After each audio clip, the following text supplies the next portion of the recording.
오늘 우리가 읽은 요한복음 본문에 키워드 두 개를 우리가 선택한다면 십자가라고 하는 말하고 왕이라고 하는 말이 아닐까 그런 생각을 했습니다. 이러면 요한복음 19장 18절하고 19절을 다시 읽으면 저희가 거기서 예수를 십자가에 못 박을세 다른 두 사람도 그와 함께 좌우편에 못 박혔으니 예수는 가운데 있더라. 빌라도가 패를 써서 십자가 위에 붙이니 나사렛 예수 유대인의 왕이라 기록되었더라. 십자가와 왕, 그러니까 십자가에 달리신 예수님이 왕이신가 이 문제입니다. 그러니까 십자가라고 하는 말하고 왕이라고 하는 말은 세상적인 경험 상식으로는 이게 어울리는 말이 아니에요. 왕은 보좌 위에 있는 것이지 어떻게 십자가 위에 있어요. 십자가에 달렸다 그러면 그건 왕이 아니죠. 그런데 우리 기독교는 십자가 위에 달리신 예수님이 만왕의 왕이다 그러는 거거든요. 그렇게 되다 보면은 결국 요한복음 기자가 지금 암시하는 건 여기저기 암시하는 거는 심지어는 십자가가 보좌다. 그렇게까지 얘기하니까 레이먼드 브라운이라고 하는 신학사가 그런 식으로 얘기했어요. 그런 식으로 십자가를 왕이 이제 그 앉는 보좌로 우리가 기독교인이 과연 이해할 수 있겠는가 하는 그런 문제에 지금 직면해 있습니다. 예수는 왕이라고 하는 그런 말을 여기 지금 우리가 요한복음 읽으면서 여러 사람들이 그런 말을 쓰긴 쓰는데 말은 같은데 거기에 부여하는 의미가 제각각이에요. 적어도 세 그룹을 생각할 수 있는데요. 하나는 유대인들이 특별히 대제사장들이 예수는 왕이라고 자칭 왕이라고 그랬다고 이렇게 그런 식의 얘기가 나오잖아요. 그렇게 얘기할 때 저 사람들이 하는 얘기는 뭐냐면은 반역자라고 하는 의미에서 로마 황제 시저에 대한 반역자, 좀 더 가깝게는 빌라도가 총독이니까 빌라도가 통치하는 그 정권에 대해서 반역을 일으키는 그런 분이다. 반란군의 괴수다라고 하는 그런 의미의 이제 왕이라고, 물론 모함이죠. 모함을 하게 된 까닭은 다 아시죠? 예수님께서 하나님에 대해서 이해하시고 가르친 게 대제사장들이 이해하고 가르친 거 틀렸어요. 신학사상이 틀리다 그 말이에요. 신학이 틀려요. 그러니까 도저히 틀려도 너무 틀리니까 그러니까 자기들의 그 종교 지도자로서의 위치가 굉장히 도전받고 흔들리는 그런 입장이 되다 보니까 예수를 제거하기로 마음을 먹고 그 수단으로 이제 반란군의 괴수처럼 이렇게 몰아서 그런 의미에서 왕이라고 하는 마음에도 없는 거짓말로 이렇게 예수는 왕이다. 그런 뜻으로의 왕이 있고요. 그 다음에 빌라도가 여기 아시다시피 지금 십자가의 그 명패에다가 유대인의 왕이라고 하는 말을 썼거든요. 나사렛 예수 유대인의 왕. 나중에 대제사장들이 몰려와가지고 그걸 보고 정확하게 써야지. 자칭 유대인의 왕이라고 쓰라고. 자칭이라는 건 예수님이 친히 스스로 그렇게 주장하지 사실은 아니지. 근데 빌라도는 그 사람들의 요구를 거절했어요. 내가 쓸 거 썼다. 딴소리 하지 마라. 이렇게. 그러니까 빌라도가 이제 십자가 팻말에다가 유대인의 왕이라 이렇게 쓸 때는 그건 그 사람은 그 사람의 입장에서 쓴 거죠. 그러니까는 대장들과 그의 추종자들은 그들의 뜻대로 왕이다 그랬고, 빌라도는 그 사람들의 그 같은 고소 내용이 사실 무근한 것을 잘 알고 있지만은, 그렇지만은 협박을 해가면서 당신이 우리에게 협조하지 않으면은 로마 황제 시저한테 우리가 이걸 다 하여튼 이 사실을 알려가지고는 당신을 파직시키겠다는 식으로 이제 나오니까, 그러니까 빌라도가 마지못해서 이제 이렇게 그 사람들 뜻대로 예수를 내어줬잖아요. 여기 보면은 18절에 보면 이에 예수를 십자가 못 박여 저희들에게 넘겨주니라. 근데 빌라도 입장에서는 굉장히 자존심이 상하고 기분 나쁘잖아요. 사실도 아닌데 이 친구들이 꾸며가지고 이렇게 하고, 심지어는 로마 총독인 나까지 이렇게 겁박을 해가지고 이렇게 하니까, 그러니까는 이제 많은 주석가들이 보듯이 유대인들에 대한, 특히 대제사장들에 대한 일종의 보복이라고 할까, 안갚음이랄까, 그런 뜻으로 너희들이 이렇게 주장했지, 유대인의 왕이라고. 그래, 그럼 그렇게 써붙이지 뭐 여기다가. 그러니까 이제 얼핏 보기에는 유대인의 왕이 십자가에 처참하게 달려 죽게 되었으니, 유대인이 왕의 처참한 것을 당했다는 건 사실 유대인 전체가 그런 경지를 당한 거니까는, 대장들 포함해서 그런 사람들이 참 체면이 어떤 면에서는 말이 안 하게 된 그런 상황이죠. 그 이제 그것이 두 번째, 예수는 왕이라고 할 때 이제 빌라도 생각하는 게 있고, 그러나 세 번째, 예수는 왕이다라고 이렇게 주장하는 또 다른 그룹이 있는데, 그건 기독교인들이죠. 요한복음 기자도 마찬가지고요. 우리 기독교인들이 예수는 왕이라 그럴 때는 대제사장들의 그런 거짓말 주장도 아니고요. 빌라도가 뭐 마음에 없는 말 생각으로 거기다 그냥 팻말 그냥 건성으로 붙인 것도 아니고, 우리 기독교인들은 예수는 정말 왕이라고 이렇게 보니까요. 근데 우리 기독교인 입장에서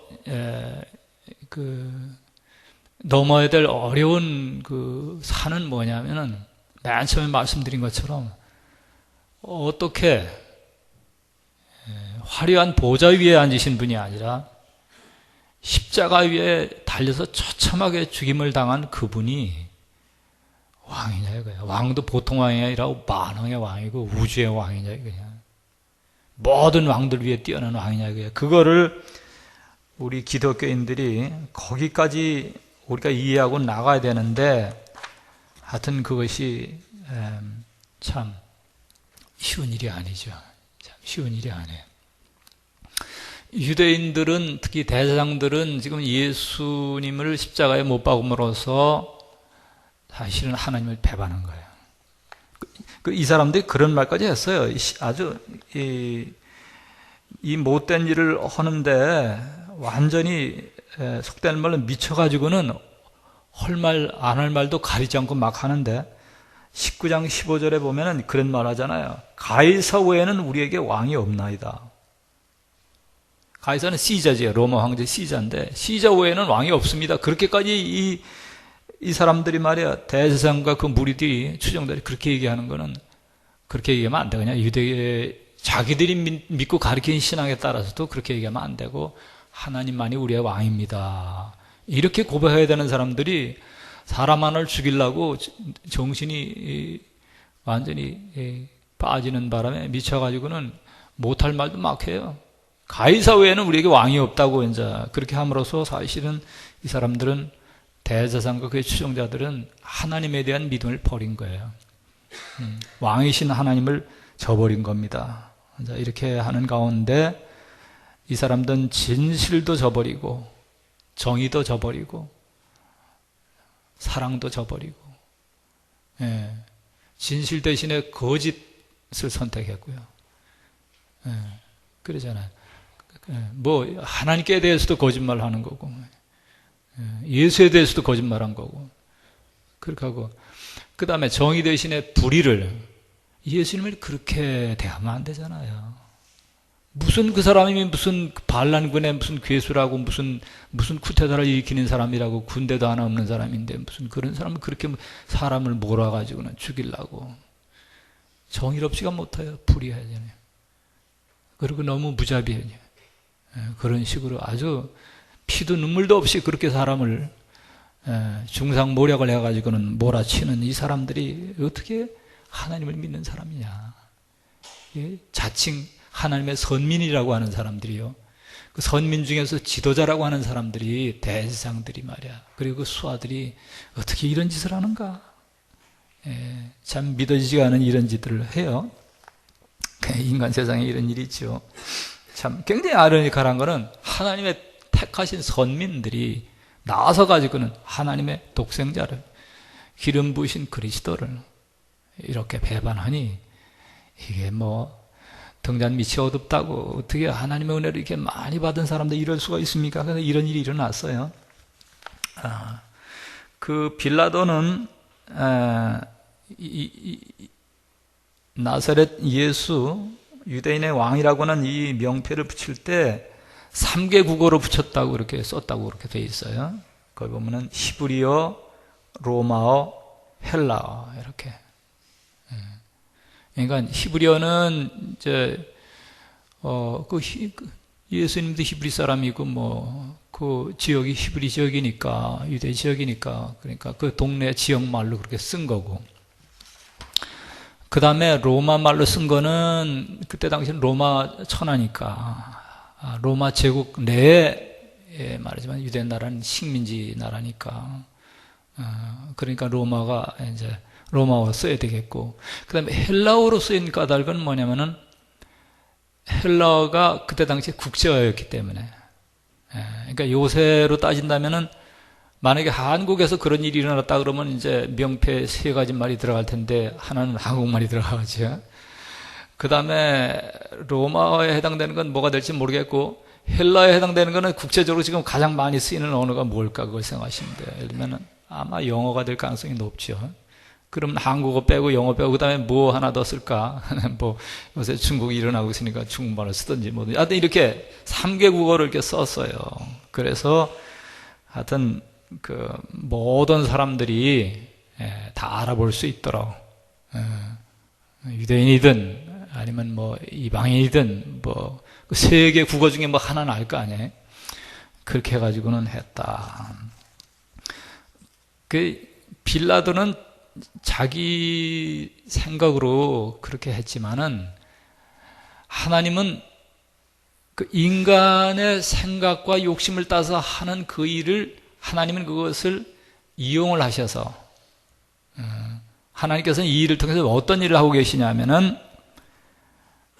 결국 이 히브리어와 로마어와 헬라라고 하는 건 결국 전 세계 사람들의 언어라고 이제 그거면 모든 사람이 통하니까 그러니까 대개 이 주석가들이 한 얘기가 이것은 예수님께서 모든 인류에 그러니까 언어를 초월해서 뭐 국가를 초월해서 전 인류의 왕이라고 하는 사실을 부지불식간에 이것을 드러내고 있다. 이제 그렇게들 보고 있어요. 그리고 예수님 자신이 사실은 당신이 만 인류의 모든 인류에 하던 그 뭐 국적 초월해서 민족 초월해서 그 왕이라고 하는 구세주라고 하는 그리스도라고 하는 그런 이해를 예수님 자신이 가지고 있었던 것으로 그렇게 파악이 되는데 그건 예를 들면 요한복음 12장 20절에서 23절 12장 31절에서 32절 그게 중요한 본문이니까 아마 읽으면 이렇게 되어 있어요.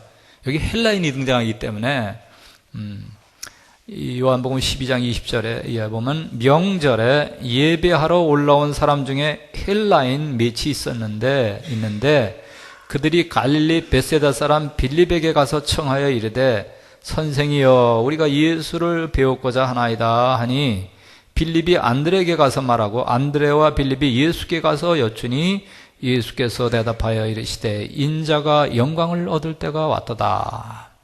그다음에 31절 이하로 가면 이제 이 세상에 대한 심판이 이르렀으니 이 세상의 임금이 쫓겨나리라.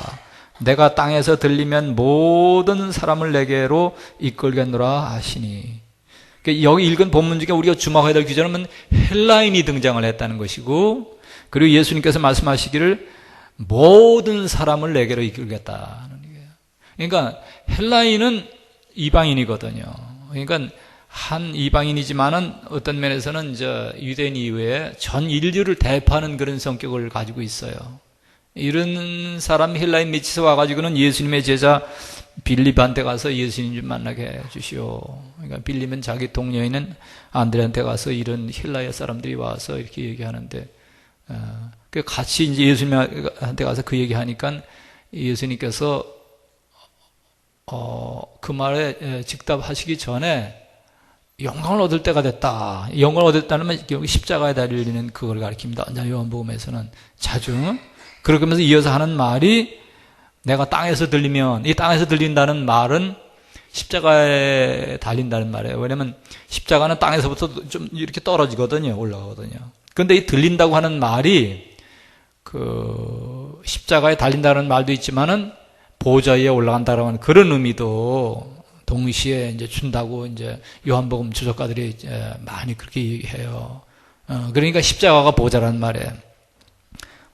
모든 사람을 나한테 이끌겠다. 이건 모든 사람을 구원하겠다는 거죠. 그러니까 요한복음 12장에 벌써 예수님은 자기가 비단 유대인만의 왕이요 구세주가 아니라 헬라 사람 등 모든 전 인류의 구세주다. 모든 사람을 나한테 이끌겠다고 하는 그런 이해를 갖고 계신 걸 보이고 있어요.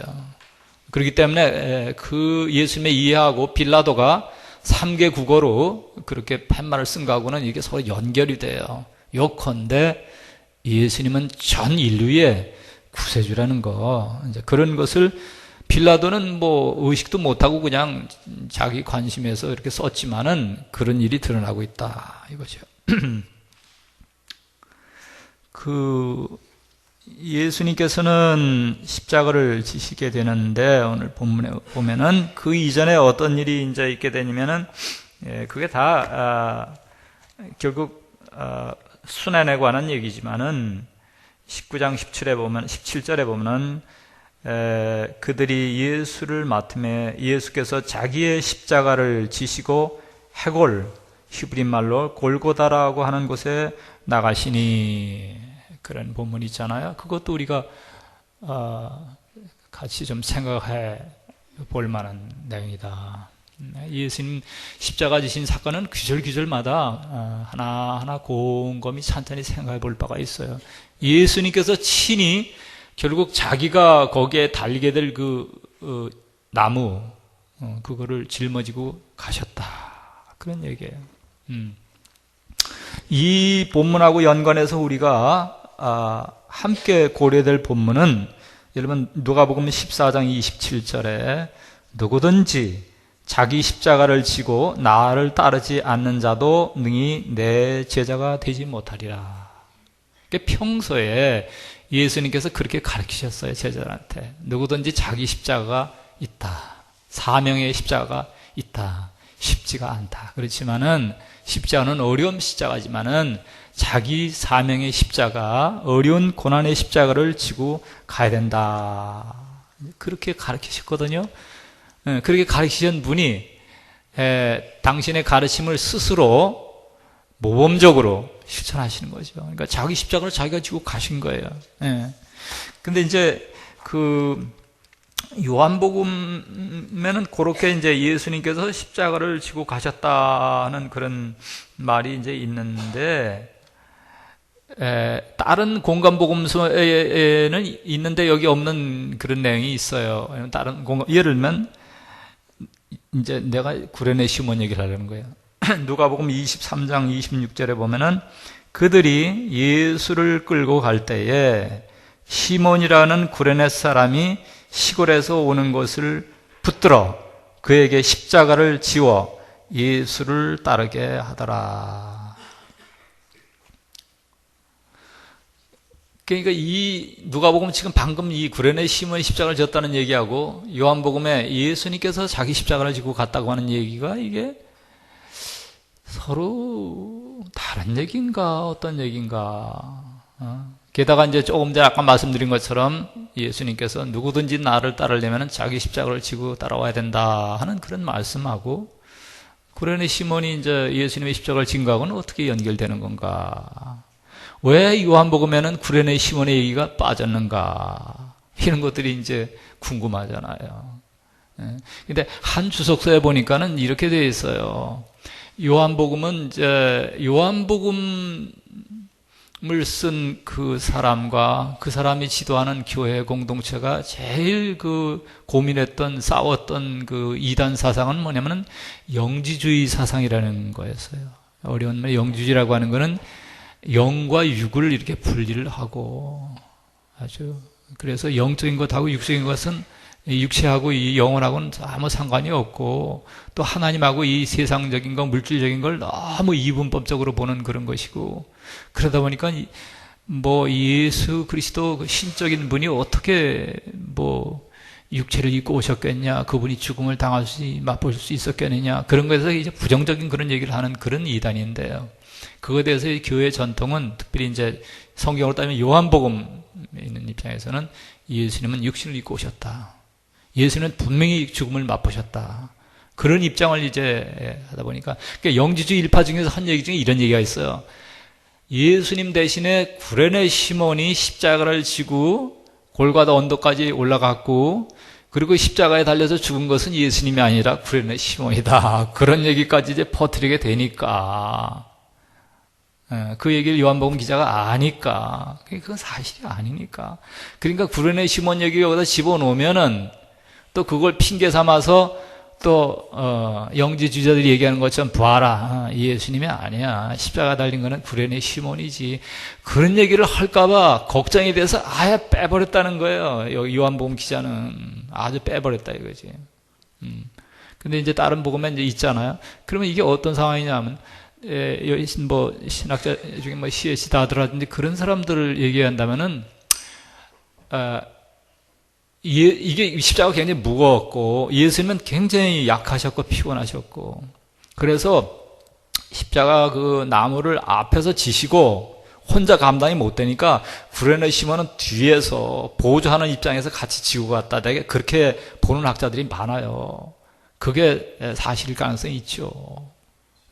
그러니까 그 정확한 거는 알긴 힘들지. 그런 게 이제 그 본문도 보면서 이제 누가 보면 아까 얘기한 23장 26절에 그들이 예수를 끌고 갈 때 구레네 시몬이라고 하는 구레네 사람이 시골에서 오는 것을 붙들어 그에게 십자가를 지어 예수를 따르게 하니라. 예수를 따르게 했다고 하는 거는 이제 앞에서 예수가 지시고 뒤에서는 시몬이 이제 그걸 같이 거들어서 왔다. 이제 그렇게들 보는 사람이 많아요. 이제 어쨌든 근데 이런 걸 보면서 우리가 하나님께서 맡기신 올바른 거룩한 어떤 사명을 감당하려고 할 때 하나님께서는 거의 예외 없이 동력자를 보내주신다. 그런 깨달음도 여기서 얻으셨으면 좋겠어요. 예수님도 참 위대한 분이지만은 당신의 그 어려운 사명을 혼자 감당하지는 않는다. 구레네 시몬이 거기서 거들었다 이제. 물론 이제 12제자 등 많은 제자들이 또 거들게 되고 그 후에 후대 오늘날 이르기까지 많은 주의 종들이 또 평신도들도 다 그리스도의 종들입니다. 넓은 의미에서 그리스도 하시는 일을 우리가 동력자로서 거들어서 그리스도께서 구원 사역을 하시는 거지 혼자만 할 수 있는 건 아니에요. 마찬가지로 여러분들도 예수님께서 말씀하신 대로 여러분 몫에 십자가를 지고 갈 때에 여러분 혼자만 지고 가진 않을 거예요. 여러분 주위에 도와주는 사람들이 꼭 있을 겁니다. 목사님도 도와주실 거고, 교회 장로님도, 권사님도, 또 여러 이제 신도들이 이제 성도들이 같이 도와서 이렇게 우리 십자가 사명의 십자가를 나가는 것이다. 이렇게 우리가 이해해야 되겠습니다. 그 다음에 우리 예수님께서 십자가를 달려가지고는 그 순환당한 장소가 어디냐.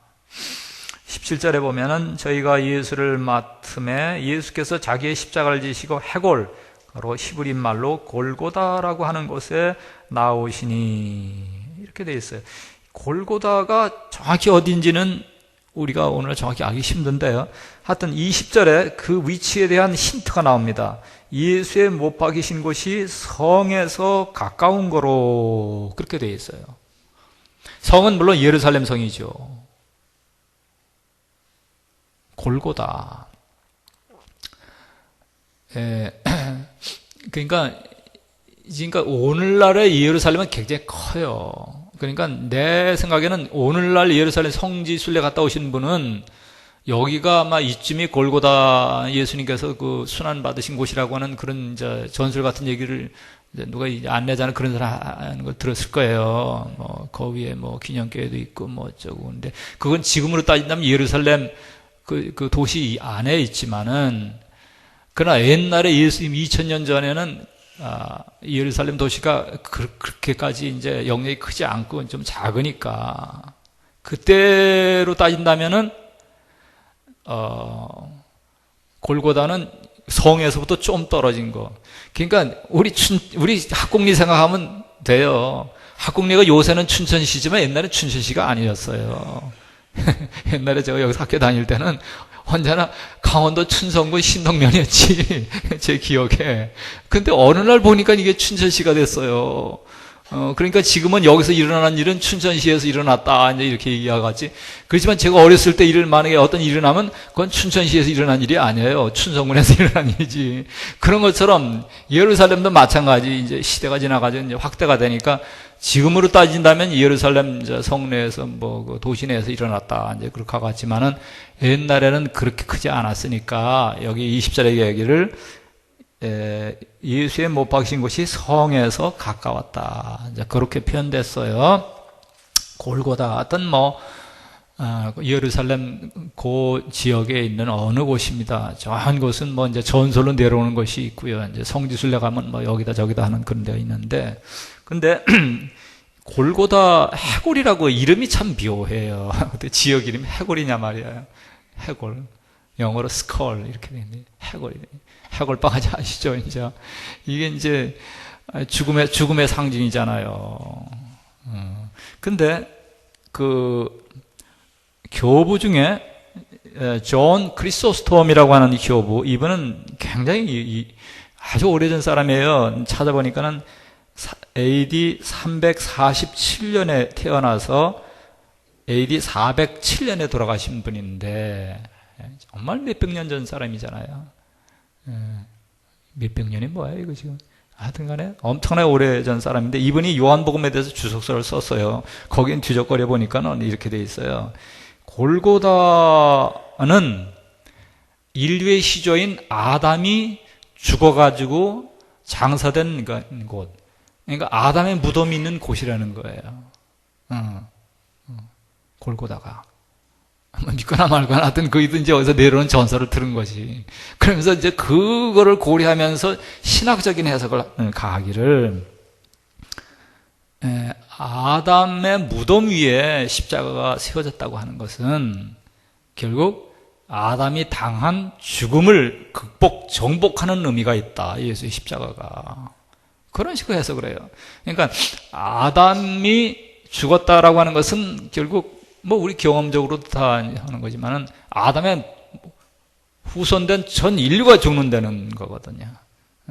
그리고 아담이 골고다에 그 무덤이 있다, 죽어가지고 거기 묻혔다라고 하는 것은 어떤 의미에서 전 인류의 무덤이 골고다에 있는 거야. 우리 아담 후손으로서 다 죽으니까, 아담과 함께. 그러니까는 골고다 위에 십자가가 세워졌다.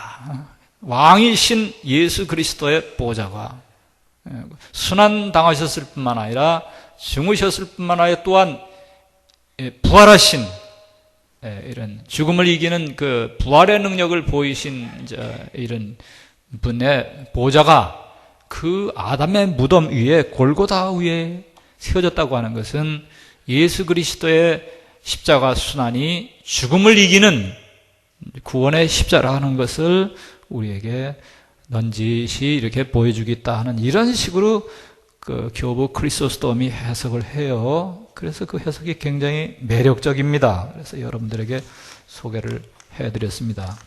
그렇게 하고 예수님 좌우에 또 누가 있었잖아요. 19장 이제 18절에 보면은 저희가 거기서 예수를 십자가에 못 박을새 다른 두 사람도 그와 함께 좌우편에 못 박으니 예수는 가운데 있더라. 그 두 명의 강도가 함께 그날 그러니까 전부 세 사람이 십자가에 못 박힌 거예요. 이렇게 하고 예수님은 가운데 이렇게. 이것이 어떤 신학적인 의미를 줄까? 이것도 좀 생각할 바가 있어요. 아까 얘기한 그 교부 크리소스톰이 이 요한복음 19장 18절 두 명의 강도와 함께 예수님께서 십자가에 달리셨다고 하는 이거를 해석하면서 이사야서 53장 12절에 예언이 성취되었다고 말합니다. 이사야서 53장 10절은 이렇게 되어 있어요. 그가 자기 영혼을 버려 사망에 이르게 하며 범죄자 중 하나로 헤아림을 받았음이니라. 그러나 그가 많은 사람의 죄를 담당하며 범죄자를 위하여 기도하였느니라. 예수님 자신은 범죄자가 아니시죠. 죄인이 아닙니다. 그러나 그럼에도 불구하고 이사야서 53장 10절이 얘기하는 것처럼 죄인들을 구원하시기 위해서 죄인의 자리에 거기에 서셨다. 죄인들의 그 처지를 당신의 처지로 삼으셨다. 그래서 죄인처럼 돌아가셨다. 그건 왜냐? 죄인들의 죄를 대신 짊어지시고 그것을 대속하기 위해서 그렇게 하셨다. 이제 이렇게 우리 성서 기자들도 그렇게 이해하고 교부들도 그렇게 이해하고 오늘날 우리도 그렇게 이해하려고 하는 겁니다. 이것도 그래서 죄인 사이에 이렇게 고난당하신 것도 의미가 있다. 그렇게 하고 이 두 강도가 어떤 대화를 예수님과 하는가 하는 거는 여기 요한복음에는 별로 없잖아요. 없는데 이제 다른 성서에 보면은 이제 좀 더 자세한 얘기가 나와요. 그러니까 그 얘기도 이제 내친 김에 얘기를 하면은 예를 들면 누가복음 23장 39절부터 43절까지 읽어볼게요. 달린 행악자 중 하나는 비방하여 이르되 내가 그리스도가 아니냐 너와 우리를 구원하라 하되 하나는 그 사람을 꾸짖어 이르되 내가 동일한 정죄를 받고도 하나님을 두려워하지 아니하느냐 우리는 우리가 행한 일에 상당한 보응을 받는 것이니 이에 당연하거니와 이 사람이 행한 것은 옳지 않은 것이 없느니라 하고 이르되 예수여 당신의 나라가 임하실 때에 나를 기억하소서 하니 예수께서 이르시되 내가 진실로 내게 이르노니 오늘 내가 나와 함께 낙원에 있으리라 하시니라. 이 본문이 참 그 많은 것을 생각하게 합니다. 아주 매력적인 참 중요한 본문이에요. 그러니까 내가 처음에 제기한 질문이 그거 아닙니까? 십자가에 달리신 이분이 왕인가? 그 말이에요. 십자가는 왕이신 예수 그리스도의 보좌인가? 그 질문했는데 지금 내가 방금 읽은 이 본문에 보면은 예수님께서는 십자가 위에서 왕적인 통치를 지금 베풀고 계세요. 이제 자기하고 함께 이렇게 이제 두 사람의 그 강도가 이제 이렇게 있는데 한쪽 사람은 아주 고약한 믿음도 없고 아주 마음이 그런 사람이야. 근데 이 오른쪽에 있는 사람은 그래도 그 순간에 뭐 그 전까지 죄된 삶을 살았는지는 모르지만은 그래도 양심이 있어가지고 다른 사람이 엉뚱한 소리 하니까 그런 소리 하지 마라. 이분은 옳은 분, 죄가 없는 분이다. 그렇게 험한 소리 함부로 하지 마라. 그렇게 하면서 어떻게 해서 무슨 영문인지 하여튼 간에 그 순간에 예수님에 대한 그 믿음이 솟구쳐가지고는 예수님께 고백하기를 예수여 당신의 나라 임할 때 나를 기억하소서. 나를 구원해 주시고 나를 책임져 달라고 말이지. 그러니까 예수님에 대한 믿음을 고백을 했잖아요. 그랬더니 다른 데서 뭐 예를 들면 부활한 이후에 뭐 영광의 자리에서도 아니야. 바로 십자가 위에서 예수님께서 바로 선포해 버리잖아요. 오늘 내가 나와 함께 낙원에 있을 것이다 이거야. 십자가 위에서 통치하시는 거죠. 구원을 베푸시잖아요. 바로 그냥 왕적인 통치를 하고 계시잖아요. 그래서 참 하나님께서 하시는 일은 참 기묘해서 인간의 이성으로 헤아릴 수가 없어요. 누가 하나님의 독생자께서 그리스도께서 만왕의 왕께서 그래 화려한 그런 어떤 보좌를 그거를 택하지 아니하시고 십자가로 당신의 보좌를 삼으시고 그 위에서 통치할 줄 누가 알았겠어요? 아무도 몰랐지. 그리고 그 위에서 예수님께서는 참 많은 것을 하고 계시죠. 뭐 우리가 많이 평소에 하던 얘기지만은 가장 중요한 거는 인류의 죄를 이 문제를 이제 해결하신다, 대속하신다 이거야. 사망을 정복한다 이거죠.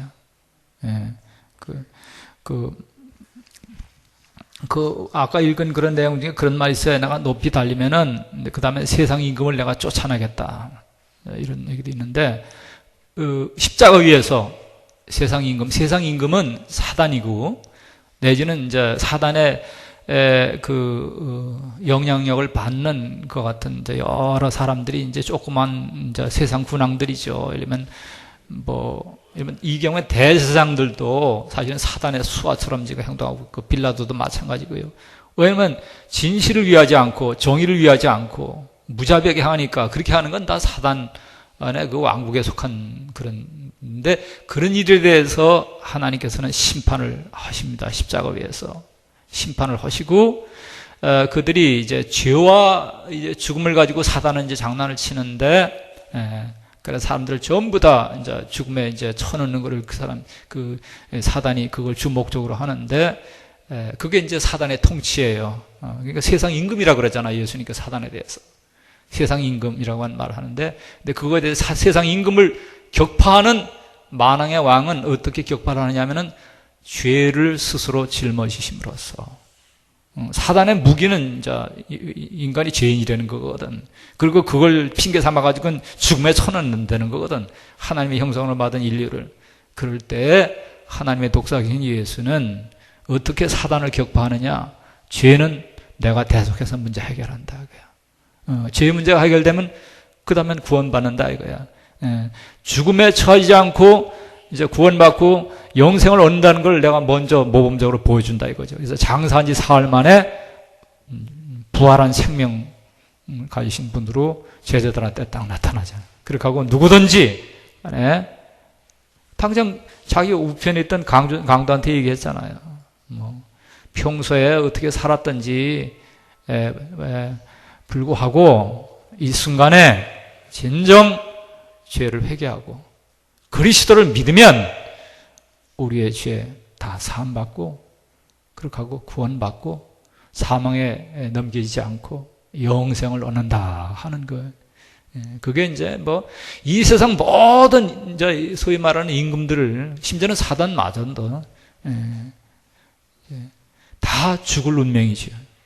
죽지 않은 운명이 어디 있습니까? 그리고 죄에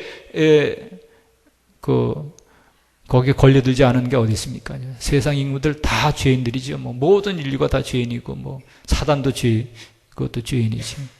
그러니까 다 죽을 그런 처지에 있는데, 그 문제를 해결하는 통치자, 왕중왕, 절대자는 그리스도다. 죄 문제 해결하고, 사망 대신에 믿는 자에게, 오직 믿는 자에게 거저 영생을 주신다. 이 일을 예수님께서는 십자가 위에서 시행하신다. 그러니까 십자가는 예수 그리스도 왕의 보좌이시다. 그런 일을 생각을 우리가 할 수 있습니다. 기도합시다.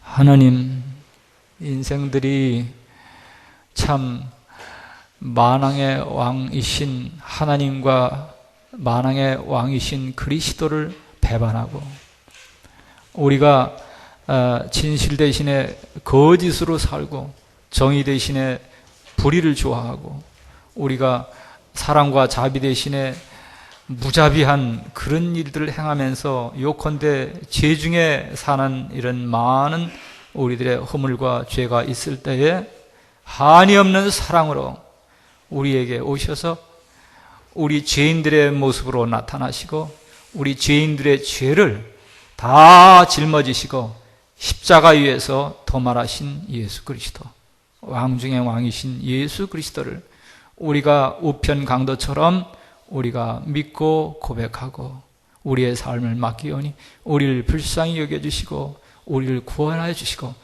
하나님의 영원한 나라, 행복한 나라로 저희들을 인도해 주시고 이 세상 사는 동안에도 우리가 죄의 권세를 이기고 부활의 능력 가운데 살게 해 주옵소서.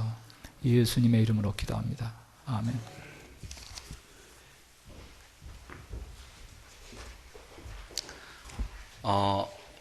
이번 주 목요일이 대학 입학 학력고사 있는 날입니다. 교회에 교우들 집에 아이들 있는 집이 있는데 이번 한 주간 특별히 그 아이들을 위해서 기도해 주시기 바랍니다. 다 함께 일어나 567장 찬송 후 송성진 목사님의 축복함으로 예배를 마치겠습니다.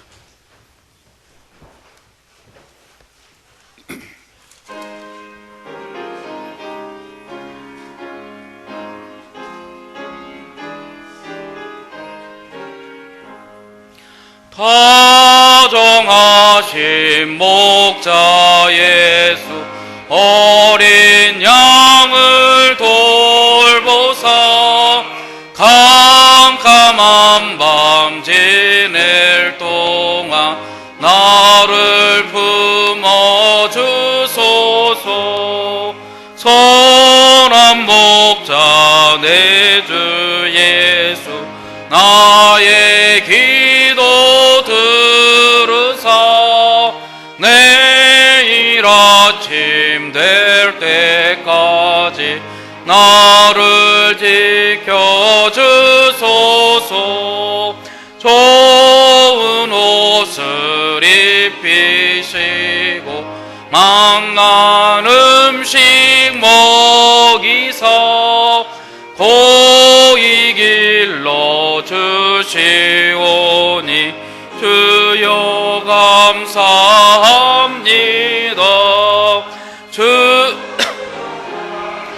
지난 허물 용서하여 주시고 친구들도 저와 같이 복을 받게 하소서.